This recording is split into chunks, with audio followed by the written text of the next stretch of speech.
There is a man standing in a field with his brother's blood on his hands, and he has just discovered that the worst thing about murder is not the act itself.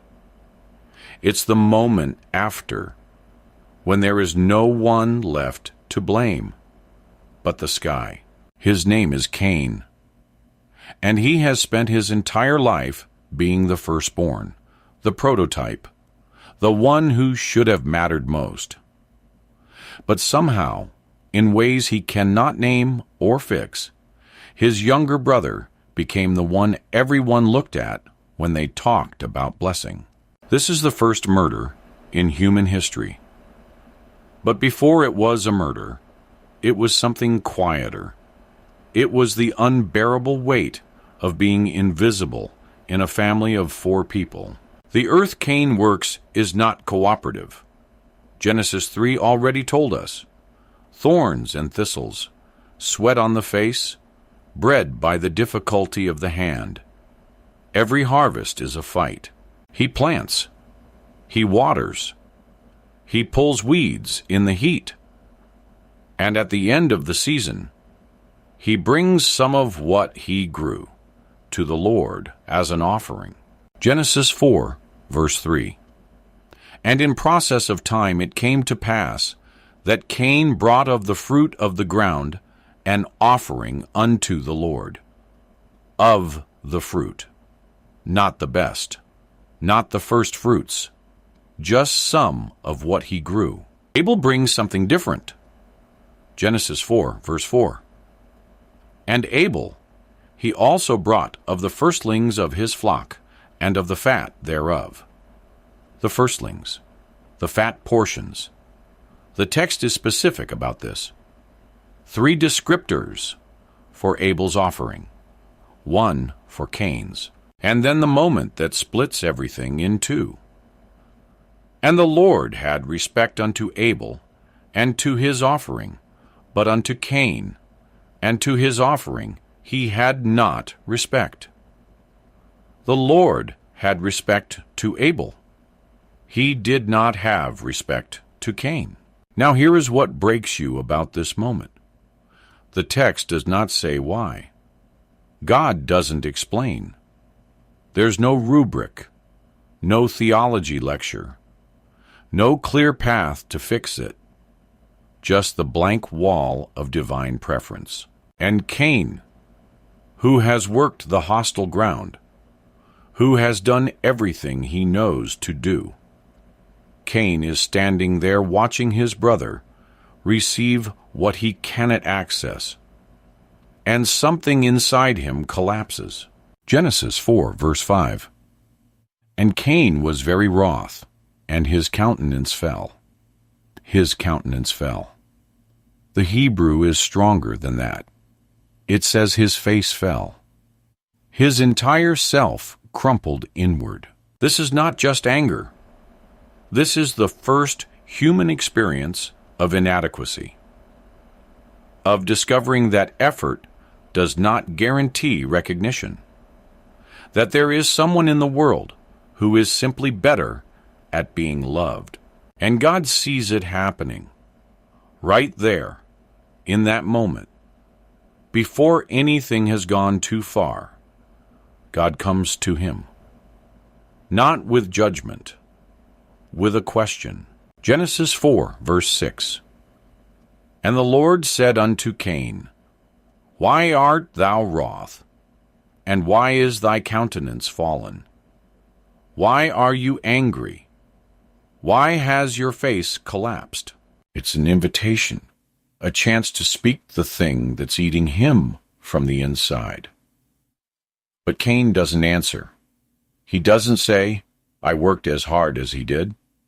He doesn't say, I don't understand what I did wrong. He just stands there, silent, his jaw tight, his hands trembling. And then God says the thing that could have changed everything. Genesis 4, verse 7. If thou doest well, shalt thou not be accepted. And if thou doest not well, sin lieth at the door, and unto thee shall be his desire, and thou shalt rule over him. Stop and feel the weight of that. God is telling him, you can still be accepted. This is not final.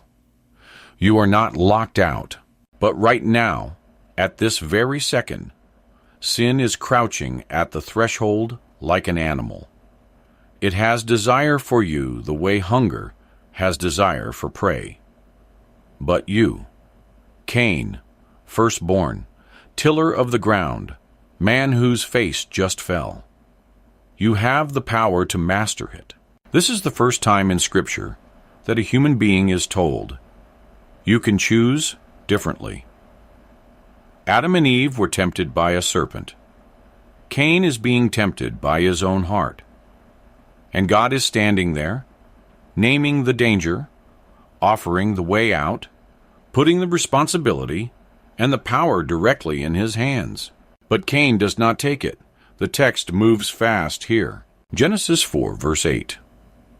And Cain talked with Abel his brother. And it came to pass, when they were in the field, that Cain rose up against Abel his brother, and slew him. Cain talked with Abel. The Hebrew doesn't record what he said. Some ancient manuscripts add the words, let us go out to the field. An invitation, casual. Come walk with me, brother. And Abel, who has no reason to fear the person he grew up with. Abel goes. And then Cain rises up. That phrase in Hebrew. It means he got to his feet. He stood. He lifted himself to full height. This was not a sudden rage. This was a decision that moved through his whole body.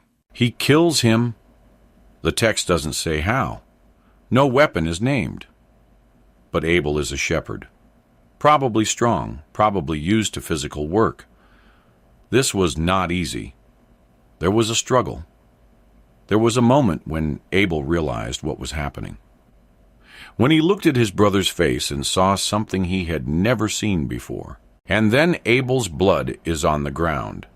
And Cain is standing there, breathing hard, his hands shaking, and the only sound in the world is his own heartbeat. That's when God comes back. Not immediately. The text doesn't say how long, but at some point. Maybe hours. Maybe days. God asks the second question. Genesis 4, verse 9. And the Lord said unto Cain, where is Abel thy brother? And Cain, who has just done the one thing that can never be undone. Cain looks God in the face and lies. And he said, I know not. Am I my brother's keeper? I don't know. How should I know? That's not my job. It's the first lie told to cover the first murder. And it's so cold, so defiant, that it takes your breath away. And God's response cuts through the lie like a blade. Genesis 4, verse 10. And he said, what hast thou done? The voice of thy brother's blood crieth unto me from the ground. The voice of blood. Not Abel's voice. The blood itself is crying. The Hebrew word is plural. Bloods. As if every drop that soaked into the dust has its own scream. And now comes the curse. Genesis 4, verse 11. And now art thou cursed from the earth, which hath opened her mouth to receive thy brother's blood from thy hand. The earth opened her mouth. She drank the blood reluctantly, like swallowing poison. And now the ground. The same ground Cain has spent his whole life working, fighting, coaxing into productivity. That ground will never yield for him again. Genesis 4, verse 12. When thou tillest the ground, it shall not henceforth yield unto thee her strength. A fugitive and a vagabond shalt thou be in the earth. You wanted to matter because of what you could grow? You will grow nothing. You wanted to be seen? You will wander where no one knows your name. And Cain, who could not metabolize the shame of being second. Now he breaks. Genesis 4, verse 13. And Cain said unto the Lord, My punishment is greater than I can bear. It's the first honest thing he said since the murder. And then he names what he's really afraid of.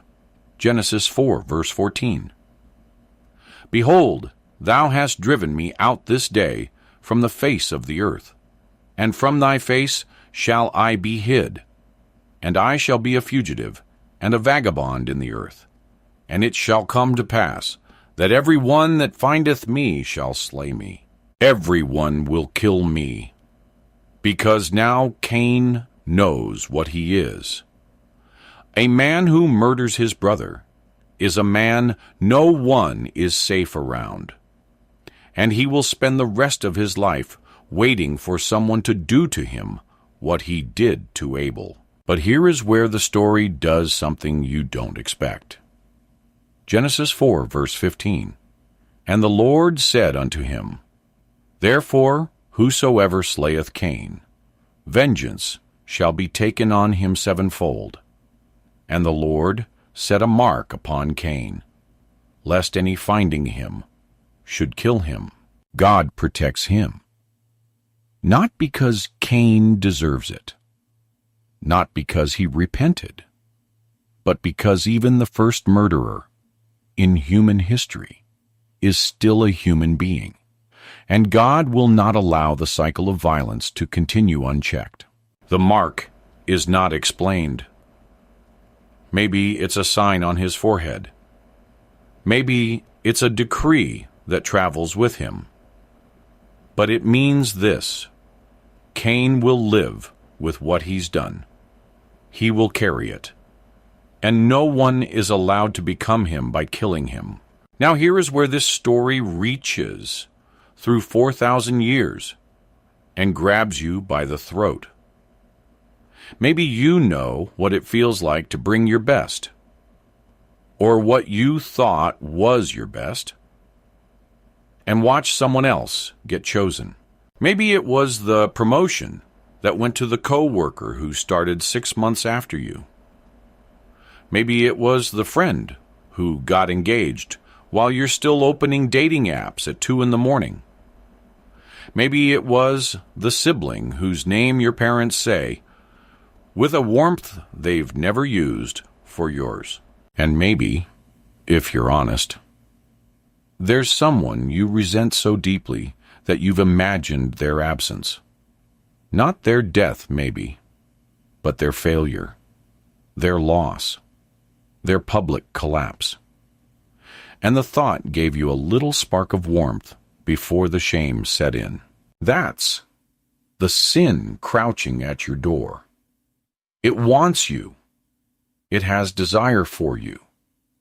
It whispers that you are justified, that they don't deserve what they have, that the world would be better if they were smaller. But here's what Cain learned too late, and what you still have time to know. The person you destroy to make yourself feel visible does not make you visible. It makes you a fugitive. You will wander the rest of your life trying to outrun what you did in the moment you let envy become action, and the ground you were trying to conquer. It will never yield for you again. But there's a mark on you too. Not the mark of Cain, a different mark. One that says you are seen, even when you feel invisible. One that says your worth is not measured by how you compare to the person standing next to you. The question God asked Cain is the question in front of you right now. If you do well, will you not be accepted? The answer is yes, but you have to let go of the need to be accepted more than someone else. You have to stop rising up against the person next to you and start mastering the thing crouched at your own door.